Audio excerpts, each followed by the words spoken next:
할렐루야.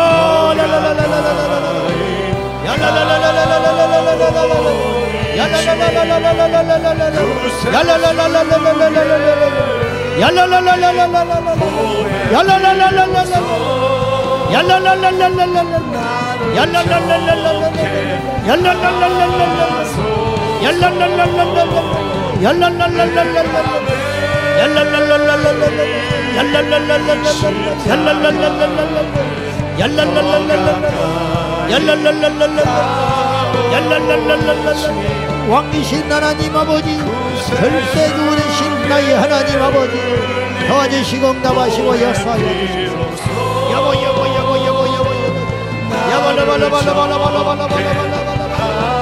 할렐루야. 아버지 하나님, 우리 하나님 인도하여 주시옵소서. 역사하여 주시옵소서. 전능하신 나의 하나님 아버지, 주께로 더 가까이 가는 우리 하나님 인도하여 주시옵소서. 나를 정케 하소서. 기도할 수 있는 교회를 주심을 감사합니다. 아멘. 연합할 수 있는 기도의 동지들을 주심을 감사합니다. 아멘. 어떤 상황에서도 우리 모두 기도하게 하여 주십시오. 아멘. 여러분, 이 시간에 이번 한 주간만이라도 성전 기도, 교회 기도에 열심을 내주시고 이번 한 주간 하나님 앞에 더 성전에 나와 기도하겠습니다. 결단하는 분은 자리에서 일어나셔서 주님, 하나님의 뜻이 계셔서 주께서 몸된 자는 허락하여 주시고 주의 전에 올라 기도하게 하셨으니 감사합니다. 거리가 멀면 가까운 재단에서라도 이번 한 주간에 저희가 성전 기도에 힘쓰겠습니다. 그렇게 결단하고 약속하신 분들 자리에서 일어나셔서 하나님 앞에 다시 한번 성전 기도가 회복되고 아버지 앞에 나와 기도하는 이 놀라운 비밀과 능력을 깨달아 알 수 있도록 해달라고.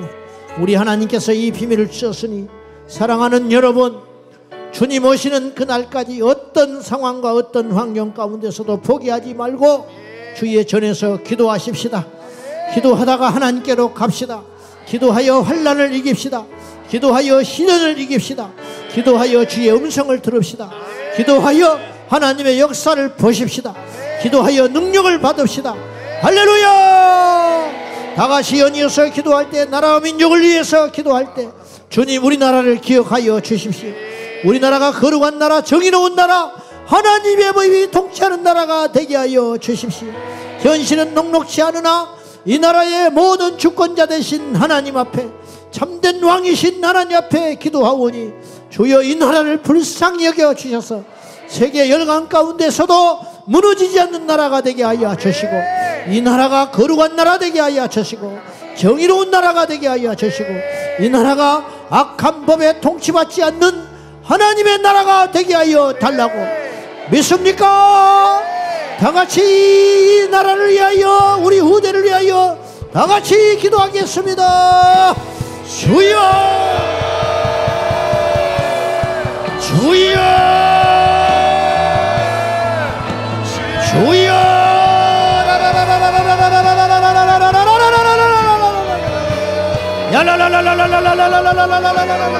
왕이신 하나님 아버지, 나라를 기억하여 주시옵소서.